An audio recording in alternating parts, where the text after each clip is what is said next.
আর এখন হচ্ছে আমরা মাছ ভাজছি। কেন বলো তো?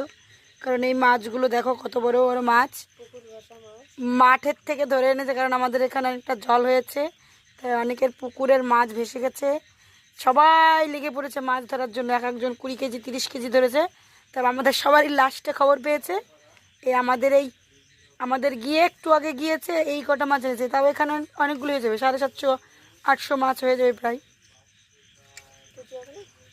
হ্যাঁ, না না, কেজি হবে না, 800 মাছ হয়ে যাবে। তো এই দেখো, এই বড় বড় সাইজের চারা পোনা ধরেছে। যদি তোমাদের চারা পোনা কারোর খাইতে ইচ্ছা হয়, সকালবেলা আমাদের বাড়ি চলে আসবা, তোমাদের দিয়ে দেবো। আস্ত চারা পোনার ঝাল রান্না করব, এক একটা করে আস্তে আস্তে করে রান্না করব, তোমাদেরকেও দিব। হ্যাঁ, চলে আসবা। এখন রাত বাজে 9টা, আর আমরা এই কীর্তি করতেছি না খেয়ে খেয়ে। আর গাইস, তোমাকে একটা জিনিস দেয়, আমাদের আরও পুঁটি মাছটা দেয়।